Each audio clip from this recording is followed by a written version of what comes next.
He slept on the street, begged for food, and was invisible to the world. But one simple act of kindness changed his life forever. This is not just a story, this is reality. Listen till the end, this story may change how you see people. My name is Arnold. I am a beggar. Every day, I sit near a big temple. People pass by from morning till night. Some drop a few coins in my hand. Some give me food. Many people walk past me without even looking. I wear very old clothes. My shirt is torn and full of holes. My slippers are broken.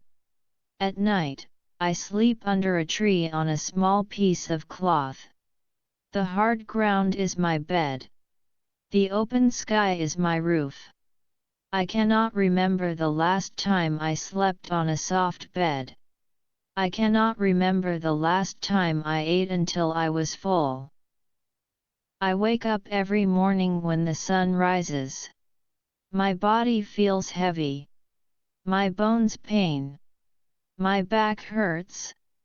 Still, I smile. I am alive, and that is enough. After waking up, I go back to the temple gate and sit there quietly. I fold my hands and say Ram Ram to the people who pass. Some give me coins. Some give me rice or a banana. I keep the food in a small plastic bag. I eat a little and save the rest for the night. One day, a small child came to me and gave me a biscuit. He smiled. That simple smile touched my heart. I felt warm inside. I wanted to cry. Children are kind. They do not care about my dirty clothes. They do not ask why I live on the street. They only see a human being. I sit on the footpath and watch the world move. People walk fast. Cars rush past. Everyone is busy with their own life. No one notices me. I feel like a stone on the road, present, but unseen. But my life was not always like this. I once had a home. I had a family. I had hopes and dreams. I was not born on the street. I was born in a small village in Uttar Pradesh. My father was a farmer. My mother cooked for us and took care of our home. We were poor, but we were happy. I studied in a government school. I loved mathematics. I once had a dream. I wanted to become a teacher. My father always encouraged me. He used to say, "Arnold, study hard. One day, you will make us proud." I trusted his words. I believed my future would be better. But when I was 14 years old, my life changed forever. That year, there was no rain in our village. The fields became dry. Our crops died. We had no food and no money.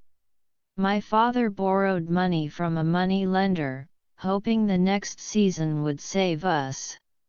But the rain did not come, and we could not repay the loan.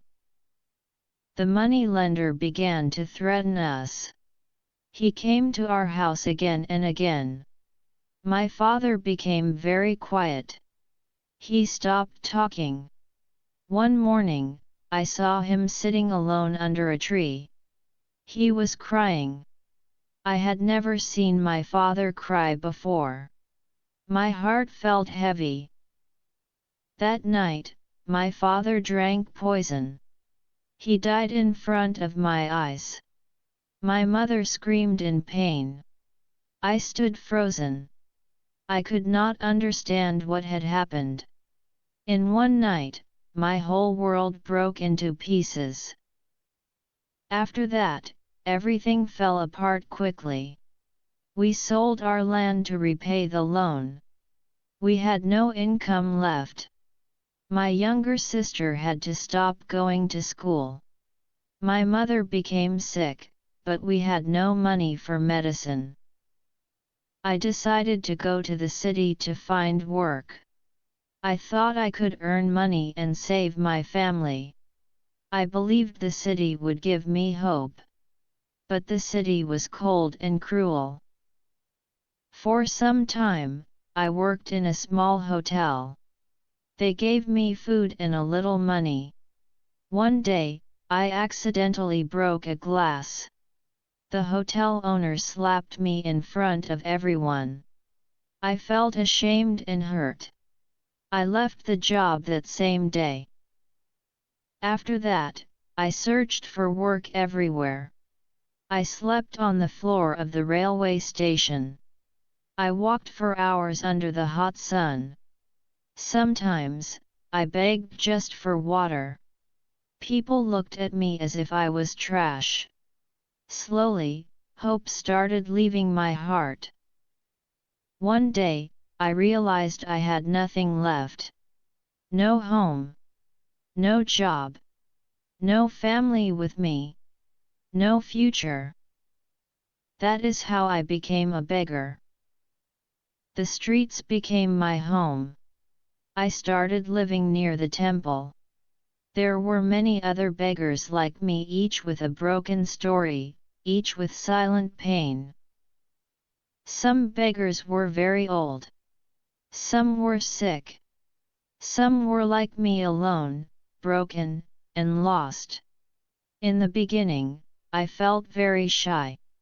I felt ashamed to ask people for food. But hunger is stronger than shame. I sat near the temple steps with an old bowl in my hands. When people came out after prayer, I folded my hands and said softly, "Please help me." Some people gave me coins. Some gave me food. Many walked past without stopping. Once, a man looked at me and said, "Go and work, lazy man." His words hurt me deeply. I wanted to tell him the truth, that I had tried, that I never chose this life. But I stayed silent. I had learned that silence was safer. Slowly, I learned how to survive. I ate leftover food when I could find it. I drank water from the temple tap. I bathed once a week if I found clean water. I washed my clothes under a hand pump.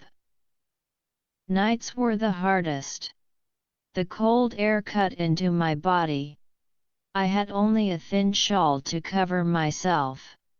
When it rained, I got completely wet. I sat under a broken shed, shaking from the cold. One night, an old beggar sleeping next to me died quietly in his sleep. His body lay there for hours. No one came. No one cared. I was terrified. I thought, one day this could be me too. But something inside me kept me alive. Maybe it was hope. Maybe it was the memory of my mother and my younger sister. I thought about them often. Were they still alive? Were they safe? Did they remember me? I did not know. I wanted to go back, but I was too weak, too poor, and too far away. Still, every day I whispered to myself, one day, Arnold, things will change. Then one morning, like every other day, I was sitting outside the temple. I had not eaten for 2 days. My stomach burned with hunger. My head felt heavy. The world started spinning. I thought I might fall down. Suddenly, a woman stopped in front of me. She wore a simple sari. Her face was calm and kind. She looked at me with gentle eyes. She placed a packet of food in my hands and gave me a bottle of water. That moment felt different. I looked at her and said quietly, "Thank you." She did not walk away. She sat down beside me. "What is your name?" she asked gently.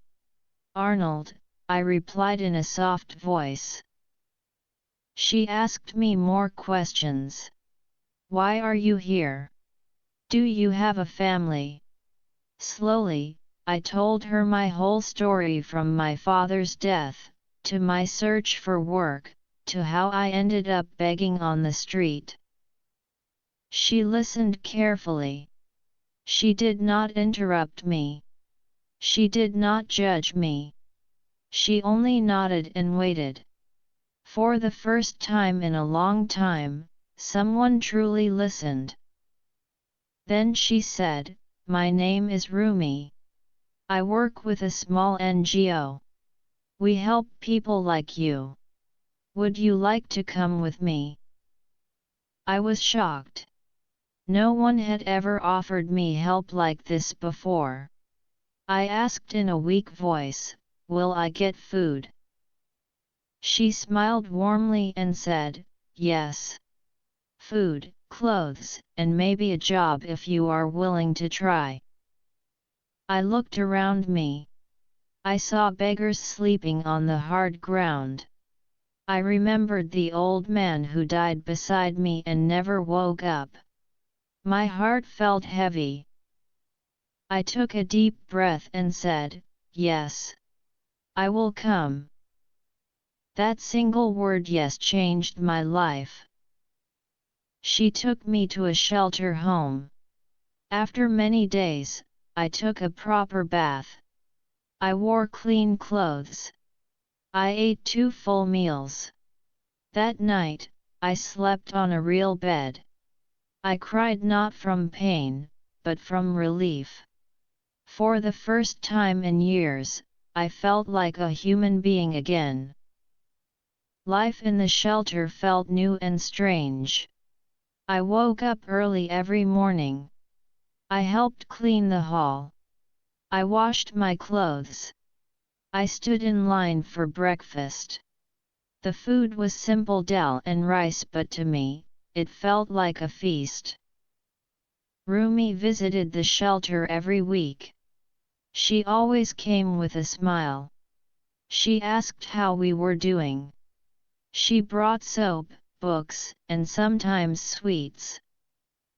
One day, she said to me, "Arnold, would you like to work?"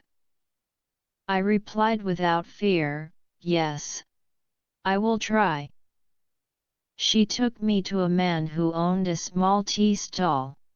He looked at me and asked, "Can you wash glasses and serve tea?" I nodded and said, "Yes, I can." That day, I started working again. It was not a big job, but it was honest work. I felt proud. I was no longer begging. I was earning. And for the first time in many years, I believed my life was moving forward again. Every day, I saved a few small coins. I kept them safe in a cloth pouch. My dream was to send money to my mother and sister. I did not know where they were, but I shared my worry with Rumi. She smiled and said, "Do not worry. We will try to find them." Days turned into weeks. I worked honestly and with care. I made tea. I washed cups. I cleaned the stall.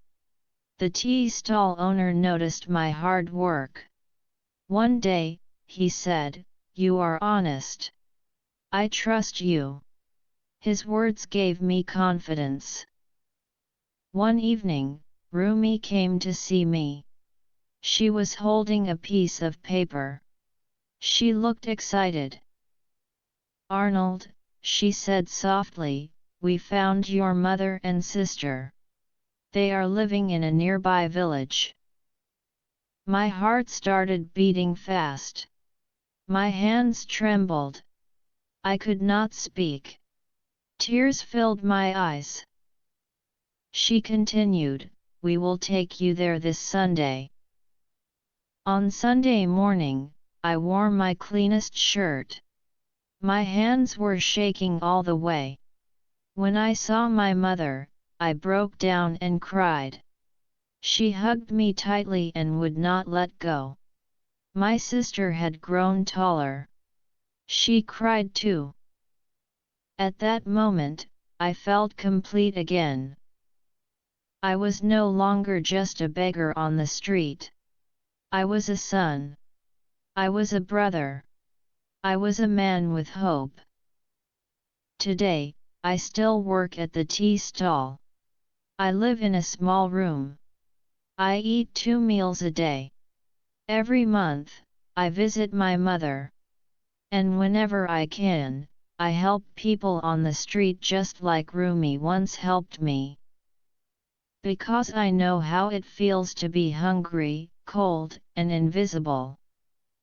And I also know how it feels when one act of kindness saves a life. Sometimes, one kind person can change an entire life. Never judge someone by where they are today. Kindness costs nothing, but it can save a life.